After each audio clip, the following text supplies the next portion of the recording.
Je vais vous montrer que votre téléphone partage votre email, votre numéro de téléphone, votre nom, votre prénom avec des dizaines d'applications qui est dans votre téléphone et le pire c'est que, ces applications si ça se trouve, vous les connaissez même pas. Vous les avez jamais ouvertes et vous savez même pas à quoi elles servent. Lorsqu'on reçoit un téléphone, qu'il soit neuf ou d'occasion, on le reparamètre avec nos coordonnées, mais ce qu'on ne sait pas, c'est que Google active par défaut des petits paramètres qui sont bien cachés et qui font que toutes nos données sont partagées en permanence, pour qu'eux reconnectent des datas de leur côté. Alors la data ça peut être important, ça peut être utile, mais je pense que ces datas qui sont partagées doivent être en accord avec nous, on doit être au courant et on doit savoir ce qu'on partage. Là c'est activé par défaut, ils absorbent toutes les étapes possibles et imaginables pour faire leurs analyses, leurs statistiques et on n'est jamais sûr qu'ils ne revendent pas ce genre de données à d'autres prestataires. Donc aujourd'hui je vais te montrer ces paramètres, on va pouvoir les désactiver, mais je vais te montrer aussi ce que des escrocs pourraient faire avec ces données. Personne n'en parle et personne te le montre et comment ils procèdent et je te montre aussi un réglage qui va vraiment te surprendre voire même te choquer.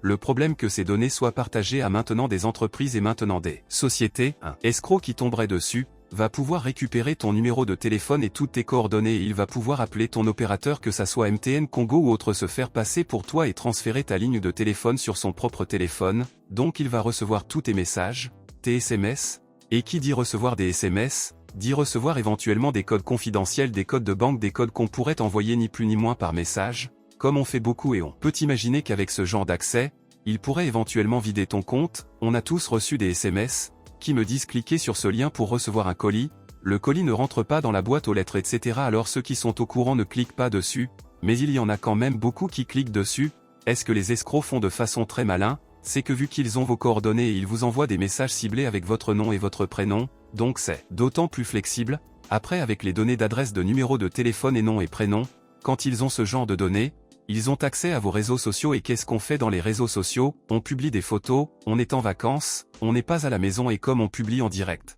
Ils savent très bien que vous êtes à l'autre bout du monde ou à l'autre bout de la France, tout simplement que vous êtes donc pas chez vous et donc par définition que votre maison est vide et je vous laisse imaginer ce qu'ils peuvent faire. Et sur les réseaux aussi ils voient que vous êtes dans un aéroport et vous prenez un avion, il sait que vous prenez pas l'avion pour 24 heures, donc il sait qu'il a au moins une semaine devant lui, qu'il est tranquille et c'est pour ça qu'aujourd'hui je vais vous montrer ces réglages à changer tout de suite, pour être on va dire un peu plus tranquille. Allez c'est parti, pour le premier réglage, donc on va aller dans paramètres et on va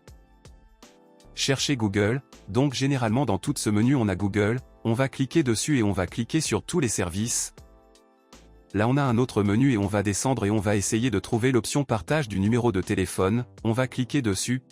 On arrive en ici, dites-moi d'ailleurs si vous aviez coché par défaut ou pas. Moi bien sûr je l'ai décoché, mais vous si vous êtes jamais arrivé à ce menu, peut-être qu'elle était déjà cochée, donc dites-le moi en commentaire. Ça serait intéressant de comparer les types de téléphones et savoir si c'était activé ou pas, mais on s'aperçoit qu'ici ça autorise Google à partager lorsqu'une application tierce demande votre numéro, donc en fait si le bouton est activé, ils ont même pas besoin de vous demander, ils prennent votre numéro et ils le partagent. Donc ça c'est le premier paramètre à décocher. Si vous avez un iPhone et que vous voulez que je vous montre comment faire pour désactiver ces genres de paramètres, dites-le moi en commentaire et je ferai une vidéo avec grand plaisir pour vous montrer tout ça. Le prochain réglage il est pire, parce que ce réglage va stocker votre adresse postale de façon claire et nette. Pour ce nouveau paramètre j'ai utilisé un autre téléphone pour que vous puissiez voir une autre interface et là on va commencer par Google. On appuie dessus, ça va ouvrir notre page Google et on va cliquer sur les trois petits points qui sont en haut à droite. Alors peut-être que vous aurez un icône, avec votre photo de profil.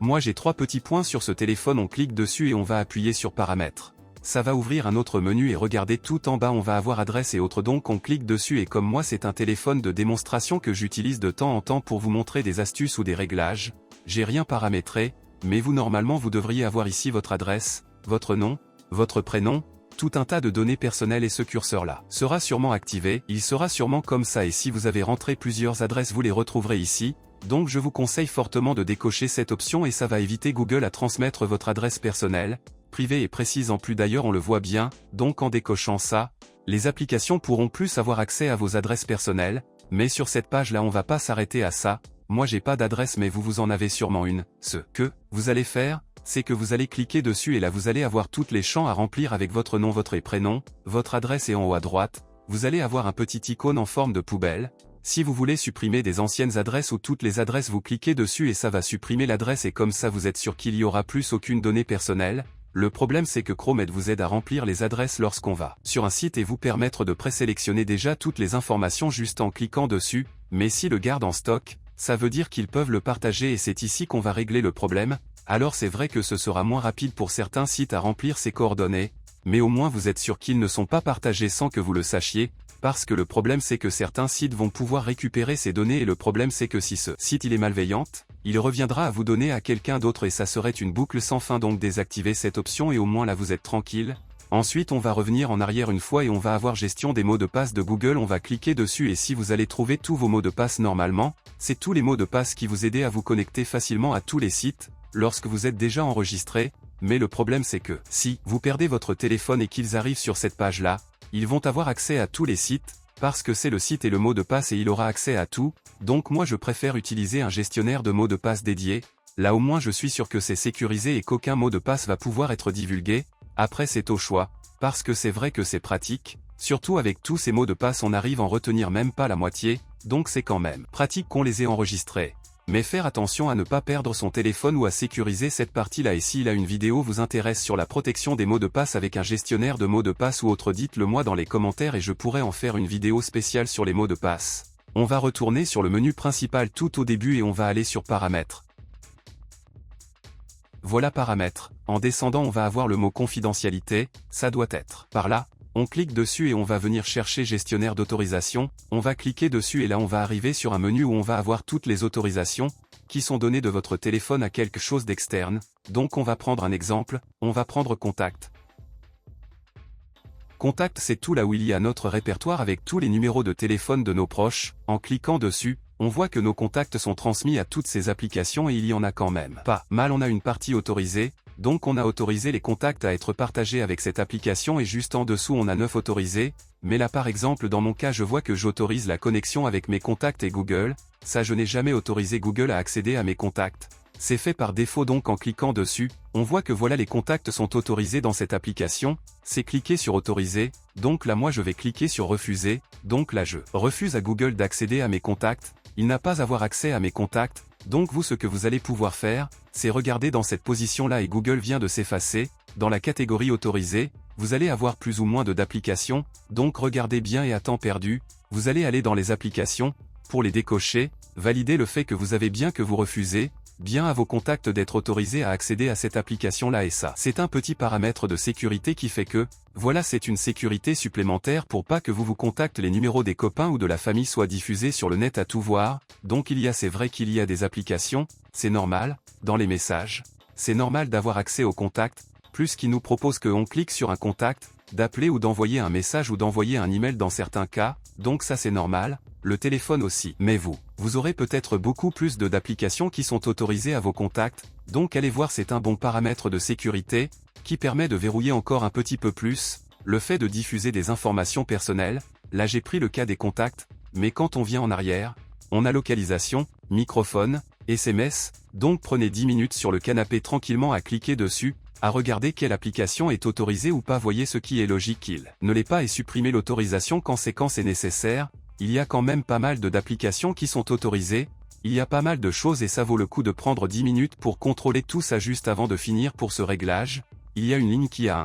est très importante, c'est le microphone, quand on clique dessus, on voit toutes les applications qui sont autorisées à accéder au microphone, regardez bien si tout est normal, le téléphone, c'est normal, les messages, c'est normal parce qu'on peut faire des messages vocaux, le magnéto aussi, Chrome j'ai un doute parce que je vois pas dans Chrome si peut-être que dans Chrome on peut faire un message verbal qui se transforme en texte, donc lui il va pouvoir accéder, mais dans le pire des cas, si vous décochez quelque chose sans faire exprès et qui est utile lorsque vous allez vous reconnecter, par exemple la Chrome et qui a besoin de votre micro, eh bien elle va vous le demander autoriser l'accès au micro, donc même en déclenchant tout même téléphone, lorsque vous voulez appeler, il vous de redemander l'accès au microphone, donc vous pouvez pas faire d'erreur, si vous faites une erreur toute manière la prochaine fois que vous allez vous en servir, il vous redemanderait l'accès et ça réparera automatiquement l'erreur, cliquez sur le bouton appel, vous allez avoir ce venette, bon moi j'ai pas de carte SIM, donc ça risque pas, mais vous allez avoir 3 petits points, cliquez dessus. Si vous avez aimé cette vidéo, laissez-moi un petit like, ça me motive à en faire d'autres. Si vous avez des thèmes de vidéos que vous aimeriez que je traite, n'hésitez pas à me le marquer dans les commentaires et si vous avez des questions aussi d'ailleurs, et pour ceux qui sont pas encore abonnés, abonnez-vous,